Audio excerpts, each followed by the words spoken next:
You are in finance, and this has also played a role in iterating models based on this forecasting, allowing SpaceApe Games to do much more than just do financial forecasting.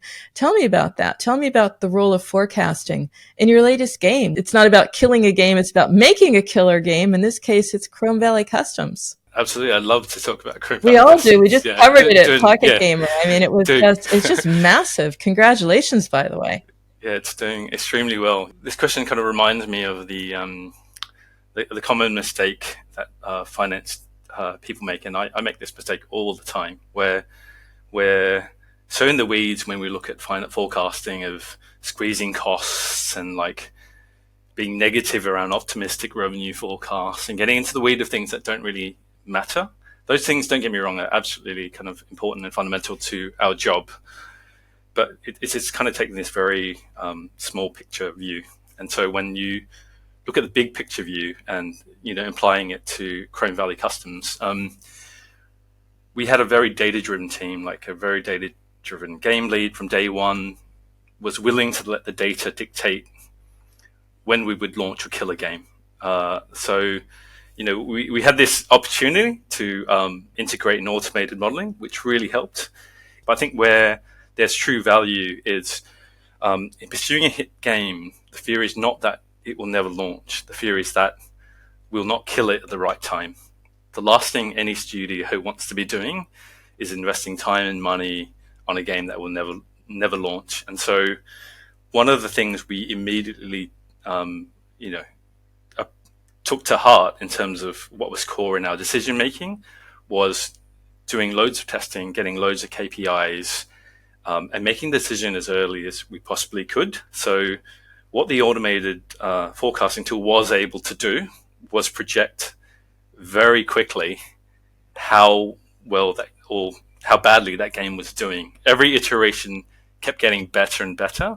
And I think the cynical finance person in me is like, too good to be true. But like, you let the data tell you the truth. And I am open to be swayed by facts and data and the truth. And the reality was this game, just did extremely well. And so I think the one thing that the software did do is gave everyone a lot more confidence about the early stats we were seeing and it being projected.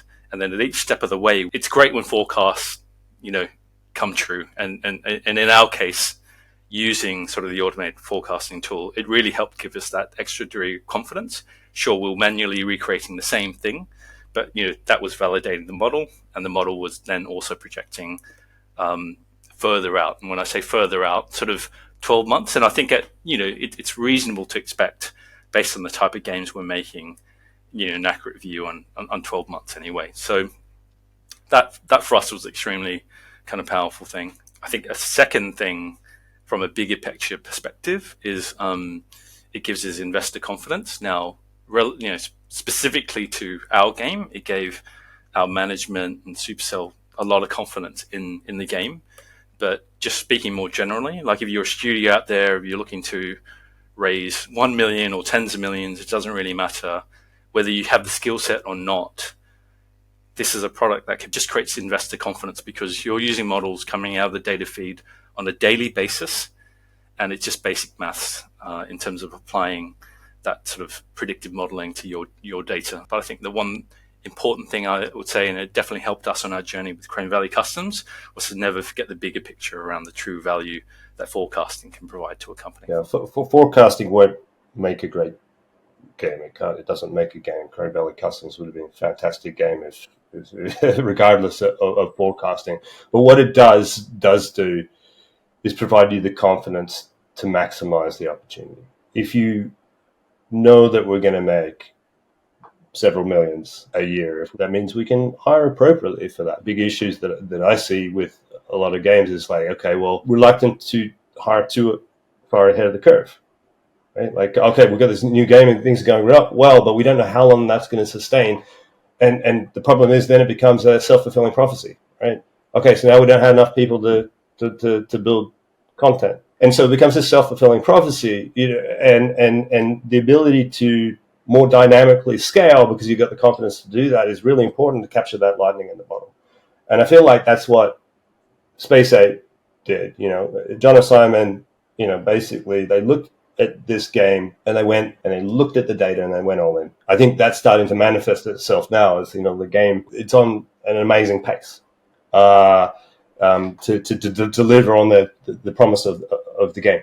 And so that's fantastic to see. Just because Hong brought it up, one of the points he brought up is that this was like taking the pulse, and he did it quite often. Is there something here around the best practice of how to do forecasting? How often? You have the confidence in the numbers. How often do you need to check? Hong makes me do it every week. He makes me do it every day. Daily. We're looking at daily. Yeah, we're looking at this stuff daily. Angus, what are the results? Can you come in the office and explain them to me?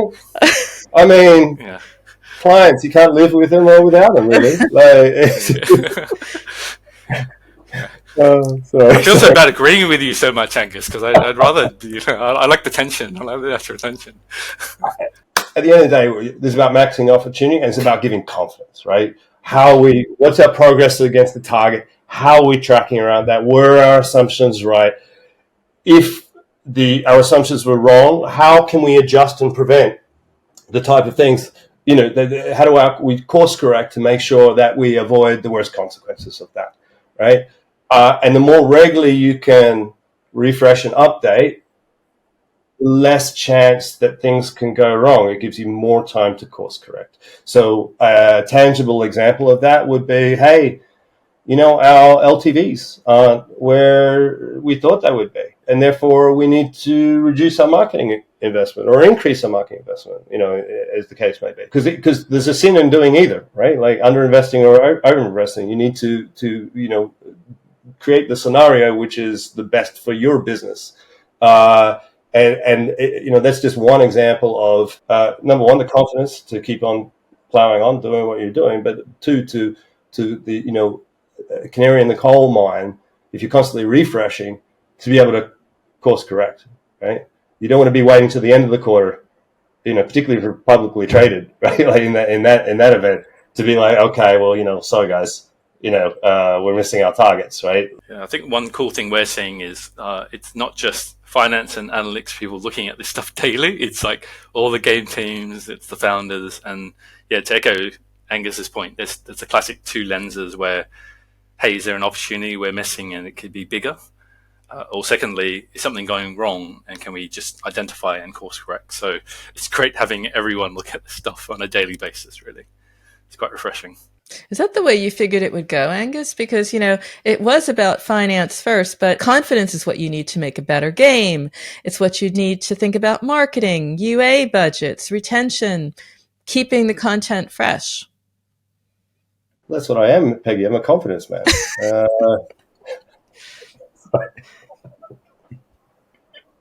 So what was the question? No, but seriously, it's about the whole idea that it's a forecasting tool, but it's in the organization. It's about exposing this and getting everyone. I mean, if it's going to be bottom up, it's going to be owned by the organization. So everyone ultimately has a way to use this. For me, it's the great leveler, right? It's the great arbiter, because if you've got a really descriptive model that describes how things are, then you can use that model to settle arguments or make decisions between A and B. And that can extend, it's not just like, hey, finance and the budget setting, it could extend to a whole bunch of other things, right? Because remember back in King, maybe there were meetings with, we're down against budget, rawr, everybody get in here. We're tracking below, why are we doing this? And then teams would scurry off to try and diagnose issues. And then basically you'd have, which is very expensive, senior people, and then someone will come back and go, it's a public holiday in the US, so we're down against budget. Well, why wasn't that in the forecast? Well, why didn't we know? Or it can be used for, things like, hey, like, should we fix this bug? Or should we develop this feature? We've got limited number of resources. How should we do it? Oh, let's run the numbers. Let's run the model. Okay, well, fixing the bug is going to increase, our retention by, X%. That's great. But doing this battle pass, tour pass feature is going to bump us up, by this much. And so which one should we do and when? And so it helps with roadmap prioritization as well. And that's data-driven decision making. It's not just a bunch of people in a room saying, oh, I think it'll do this or this. It's like, well, we've done our homework. We've run the numbers, and this is the impact. And so we're going to choose A over B. And that's true data-driven decision making. The reality is, in most organizations, they just don't have the tool set, on the time to be able to go into that level of depth for every one of those micro decisions that they're making along the way. And that's the benefit of having, a set of tools to allow you to do it. So, Hong, you have a tool, you have a process, you have Angus on spin dial. You're calling him every day to get your forecast. So you're really set here. Where are you taking the game next? What is next for Chrome Valley Customs? Yeah, so it's really exciting, and obviously it's for the game team. They're going to really determine where they want to take it. But obviously we have extremely ambitious goals for the game, so we'd love to see it keep growing. From a financial perspective, I can definitely talk about the lens where I'm at with Angus. Just to flip things, it's so easy to think about data as numbers, but I think fundamentally good forecasting is really about good storytelling, because it's the why. It's needing to look at data, understand it, be able to tell a very compelling, engaging narrative that will engage all the stakeholders. But it also has to be insightful to kind of help guide the future. So for me, versus thinking about the success of the game, it's more around making sure the fundamentals are in place so that we can, we maintain our objectivity with really ambitious goals, and make sure we kind of don't lose what we've learned, which is every day we want to add value to our forecasting process.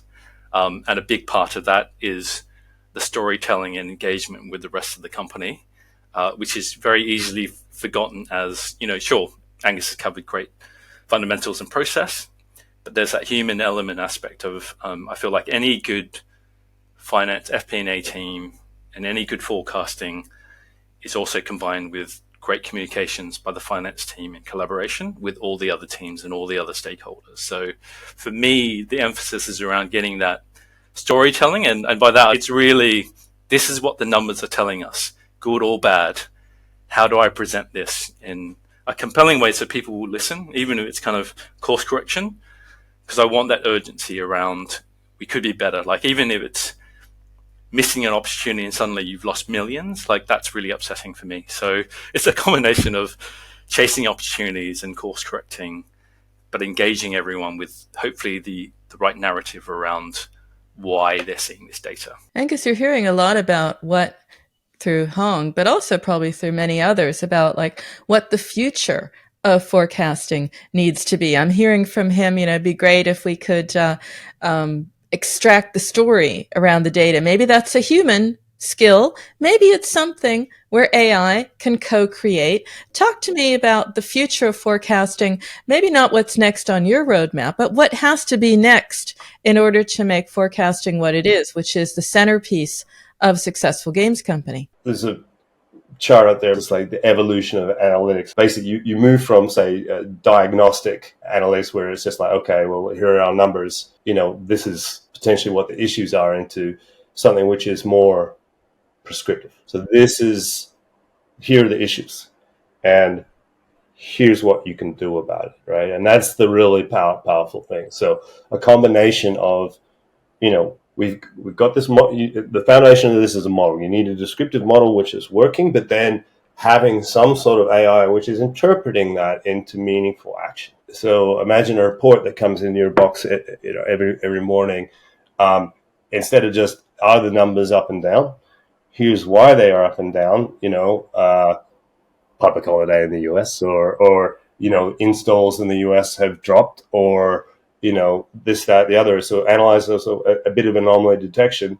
Oh, and by the way, here are 5 things that you might want to consider to do about that. So not just diagnosing, but moving into more prescriptive recommendations, and ultimately, eventually getting to the point where maybe it might just go and execute those tasks for you if those systems are somehow hooked up. Okay, so classic example might be to connect into a marketing system to reduce your bids up and down for marketing or whatnot. And so you've got this kind of full loop of, okay, this is the data, here are the issues, and here are the actions, and then it's like this perpetual machine that kind of goes around, and then judgment day.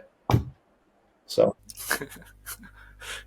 I don't know if Hong's looking forward to that, but it does make sense. I'm ready to fully embrace it. For me, when it comes to AI, I don't think Skynet's taking a bit in my time. Who knows? I could be wrong. I think the reality is, for any finance professional, especially your forecasting, you always want to get better. You're always learning. You always want to improve. And so for me, automated modeling just feels like a natural, easy evolution. And so I'm really open-minded, and I embrace kind of all technology because it just improves my work in my day. I use ChatGPT many times during a day to help me with my job. So I think knowing the benefits of technology, I worked for tech for pretty much most of my career. I fully embrace technology and how it can improve our day to day. And there's no fear with me, but at the same time, I fully understand why some people might be more nervous about it. But for me, I fully embrace it and kind of think it's a really, as I said, technology can do a lot of heavy lifting for you. Well, we've been talking about what's behind games. Let's stop here and talk about games. We're at pg.biz. It's about games as well. And we always end our show. It's a tradition now. Last question is your favorite game you're currently playing, what you're obsessing about now, and then your favorite game of all time. I'll start with you, Hong. Cue another shameless plug for Crane Valley Customs. Obviously, I'm spending a fair amount. I'm not the best, I got to be honest, but I'm definitely spending a lot of time. And a typical finance person, I'm not spending any of the inventory I'm collecting. I'm a bit of a hoarder. But if it was a non-SpaceApe game, it's not quite new, but I've been playing Wild Rift for the longest time. I just feel like it's just a great translation of League of Legends onto mobile, and it's super fun. I've always enjoyed watching the game, so getting a chance to play it every day is quite good. And of all time? All time, it's going to sound a bit silly. There was a time in the relatively early days of mobile gaming when I saw my nephews playing a game, and I just loved playing it with them. It's a game called Battle Cats. It's a quirky tower defense game with cats. I know that, as silly as that sounds, that was a beautiful thing of a game. And I think if I had to pick a game all time, I was probably happiest playing Battle Cats. Yeah. Cool. Angus. I'm gonna take 3 if I could. Okay, go for it. What I'm playing right now is a game called Advance Wars, which is a remake of a Game Boy one from back in the day. So that's great, and that's on Nintendo Switch. My best all-time mobile experience is a game called Cards of Darkness, and you can find it on the Apple Arcade. Got by a guy called Zach Gage. Amazing game. So download that. And all-time, I'm going to say Zelda: A Link to the Past. I think on Super Nintendo, which is the moment I fell in love with video games in the first place. Very solid. I want to thank you both for, first of all, being on the show, being on 2 shows, as a matter of fact, and then being so frank about forecasting, value forecasting, when it hits the fan, when it doesn't. Thanks, Hong, and congratulations on your game. And we'll have Simon or someone back to tell us about that. And Angus, thanks again for telling us about Ramp, and also your long time in the industry, all the horrors, and yet all the successes. Thank you both. Thank you. Thanks, Peggy. Thanks, guys. This show is all about how to do your job better, how to make an amazing game, how to market it, and you have a say. So if you have a story or know someone we need to shine a light on, then we would love to hear from you. We want to hear from you. We want to reflect the reality of the mobile games market in all its wonderful complexity and strangeness. So if you have any suggestions for us, if you have any feedback for us, you can always get in touch. You can email us at podcast@pocketgamer.biz. You can find us on Twitter @PGBiz, and you can reach out to us through the pocketgamer.biz website. If you're interested in listening to all of our podcasts, you can find them at pocketgamer.biz/podcast, and we would love to hear your thoughts on future shows. And we've got you covered on all the major platforms, so subscribe to the audio podcast, as Brian said. Look for us on YouTube. If you want to read it, hey, you can do that too, because we have a companion post for you as well on the pocketgamer.biz website. Tune in again for the next edition of the pocketgamer.biz podcast, and we look forward to speaking to you in the near future. Until then, I'm Brian Baglow. I'm Peggy Anne Salz, and that's a wrap until next week.